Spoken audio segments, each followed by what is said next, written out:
Donc bonsoir à tous. Donc là, si vous avez suivi mon fil de la journée, on est donc sur le film La Momie où donc je suis.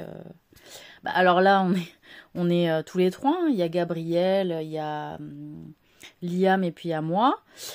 Et alors effectivement, il y a aussi Cyril, hein, Hanouna, qui joue avec nous.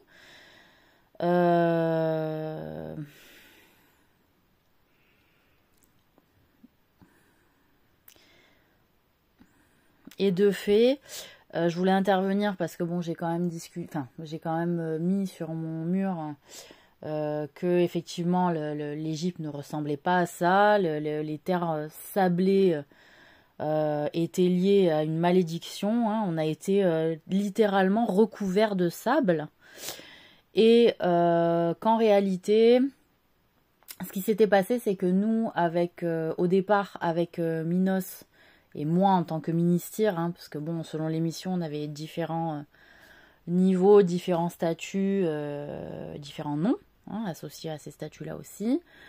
Et donc, on avait été,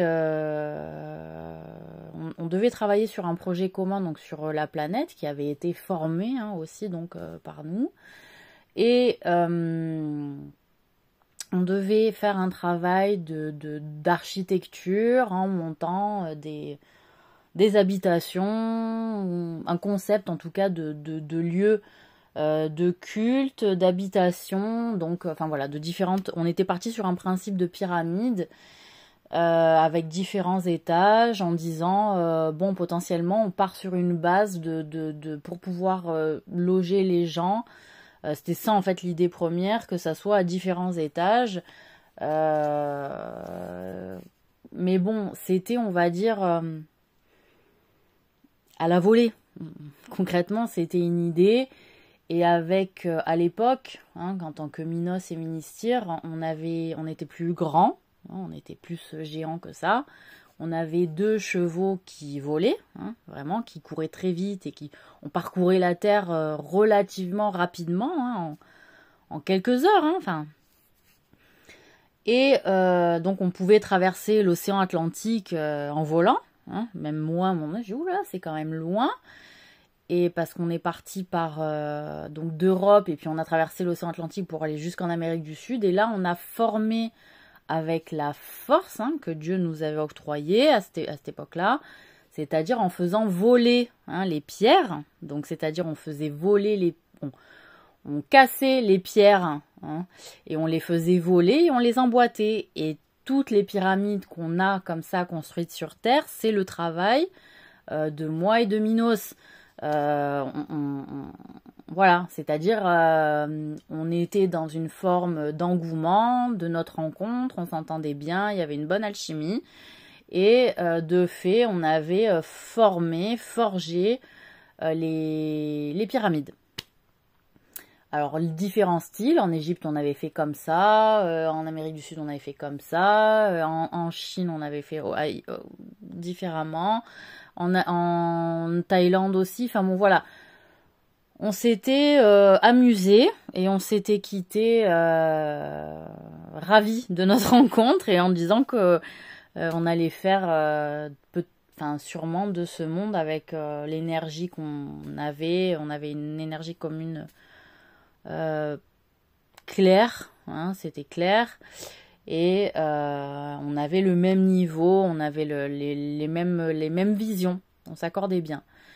Et puis quand après on est descendu donc sur Terre, moi et Cyril, investis hein, de notre couple royal hein, comme guide légitime et annoncé comme les guides supérieurs donc de cette planète. On est arrivé donc dans l'endroit où on s'était dit bah tiens on va aller dans l'endroit où on a formé des pyramides et en fait on s'est rendu compte qu'il y avait déjà des personnes qui avaient investi les lieux avant nous, que c'était l'ordre des Bene Gesserit hein, qui avait investi les lieux donc on était un peu désœuvrés parce qu'on s'est dit tiens, on n'a pas été mis au courant. Est-ce que Dieu a été informé de leur investissement de la planète avant notre propre arrivée? Et donc elle nous avait expliqué et essayé de nous convaincre que en réalité ce qu'on avait fait en Égypte avec les pyramides, c'était quelque chose de très particulier, qu'il fallait qu'on soit guidé là-dessus. Et donc nous, on n'était pas très enchantés parce que lors des Bene Gesserit, déjà, on n'était pas fan avec Cyril. Là-dessus, on s'accordait aussi pas mal. Et en réalité, moi, je doutais que Dieu soit au courant de leur investissement de la planète, sachant qu'il nous en avait donné les clés. Et surtout, elles nous ont imposé en fait une manière d'utiliser l'Égypte et ce qu'on avait construit, et en nous imposant aussi la lecture de livres qui étaient potentiellement, alors pas forcément sacrés, mais en tout cas secret et d'un très grand pouvoir, hein, faut dire ce qui est. Sauf que moi, à un moment donné, j'avais donné l'ordre que ces livres soient ramenés auprès de Dieu et gardés en lieu sûr. Et donc, il me semble que j'avais prêté mon cheval Pégase à quelqu'un, et peut-être Patrice, et que je ne sais pas ce qu'il a fait avec, s'il est parti comme prévu ramené, ou s'il n'est pas parti comme prévu ramené. Parce que moi, il me semble que j'avais eu l'info que il s'était détourné de ma demande, hein, de mon ordre, et en m'expliquant potentiellement que ça pouvait avoir une utilité sur Terre. Ce que je réfute moi personnellement, et j'en étais parfaitement contre, et même Cyril était venu me voir en me disant « mais tu les as pas fait ramener ?» J'ai dit « mais le truc c'est que je peux pas moi quitter », ou alors il aurait fallu que je le fasse, mais a priori il y avait plus Pégase parce que Patrice avait fait renvoyer Pégase de son fait, de son choix. Et voilà, donc il m'a dit t'inquiète pas, ça va se passer, on va s'en occuper, le plan c'est toujours le même, on va faire la chasse aux sorcières. Donc là j'ai dit mais moi j'investis un monde, c'est pas pour chasser les sorcières normalement. Il n'y a pas de sorcière dans mon monde, quoi. Et elle s'était déjà appropriée, installée, vous voyez.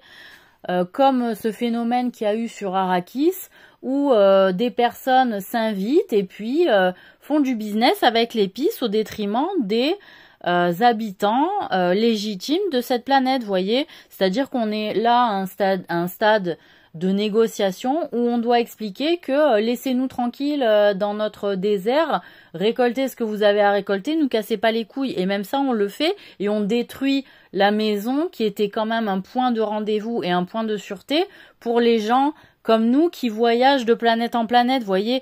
Donc à un moment donné, excusez-moi, l'ordre Bene Gesserit qui s'impose au nom d'aucun droit légitime. D'aucun.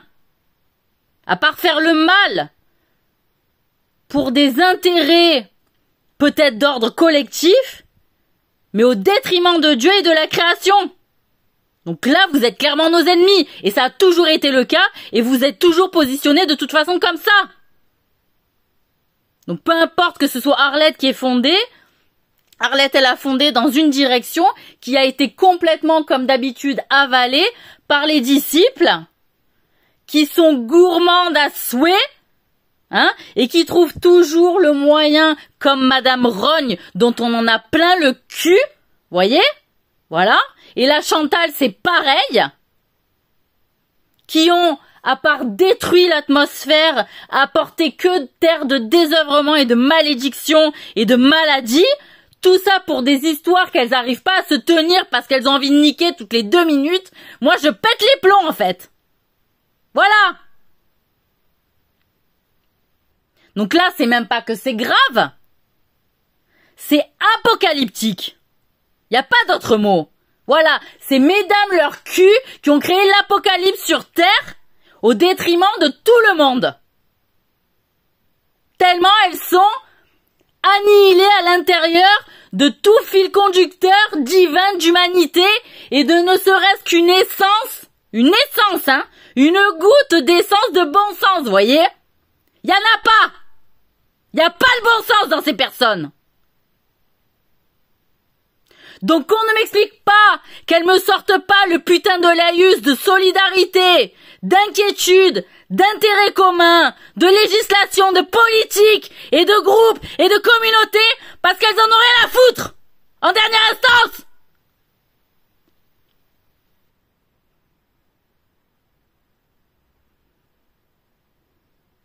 Et que le seul intérêt de se taper des putains de sorciers, la putain de Chantal, c'était de réfléchir à sa putain d'éternité, voyez. Sauf que moi, me la carrer éternellement, et pour tout un tas de gens, on n'en veut pas. Parce qu'elle fait le mal. Elle fait le mal. Donc moi, le mal, j'en veux pas. Et si ça, elle le comprend pas, c'est juste parce qu'il n'y a pas une goutte d'essence de bon sens dans son putain de cerveau. Ni dans son âme, c'est fini. Elle a tout vendu, Chantal. Elle a vendu son âme, elle a vendu son cul, elle a vendu son esprit. Tout. Il n'y a même pas de pourcentage là à calculer, voyez? Son cœur, il est rêche. Son âme, elle est rêche. Voilà, donc toutes les femmes qui sont encore à se mettre derrière pour la soutenir, pour pas tomber, c'est trop tard. De fait, c'est écrit, c'est inscrit.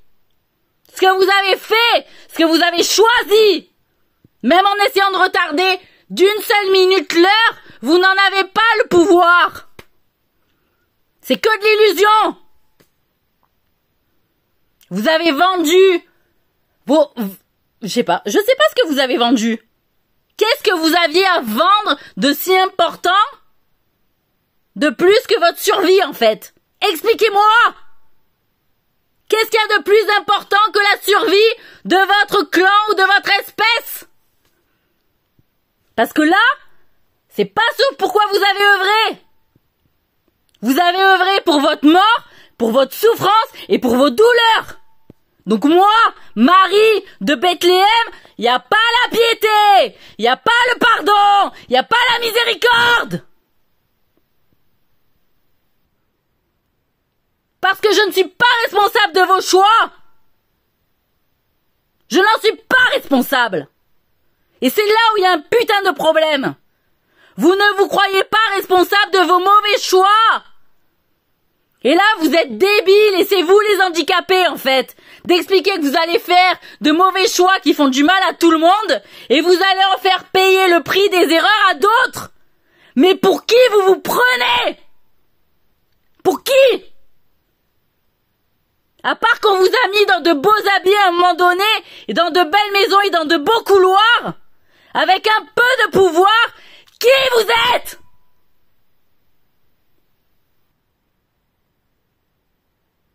Voilà! Donc si demain, vous explosez en vol et que vous devenez rien, réjouissez-vous! Parce que rien, ça veut dire pas sentir la douleur, voyez? Pas comme moi, qui ai senti la douleur de vos mauvais traitements, sous prétexte de petits commerces.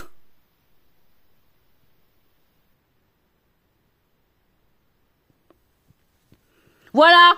Donc l'Égypte, c'était pas ça. C'était pas du sable, c'était vert. Voilà. Et là, maintenant, il faut qu'elles regardent bien en face leurs responsabilités, toutes ces dames-là, à courir après des physiques de cinéma. Au lieu de s'inquiéter pour la destinée, soi-disant de leur putain de progéniture. Soi-disant.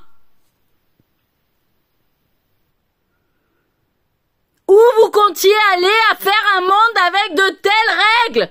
Où vous comptiez aller? Expliquez-moi! C'était quoi le projet, la con de vos races? Quelle était la vision? Où on allait? On allait où? À part dans des rendez-vous d'orgie ou de viol? Où est-ce qu'on allait?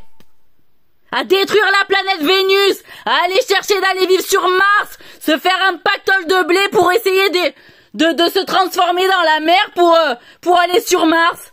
Putain, mais alors qu'on sait déjà le faire, oh! Putain, mais vous êtes de la merde! Voilà! C'était quoi votre projet de pute? À part se faire lécher la ch'touille par des minots, qu'est-ce que vous aviez comme projet?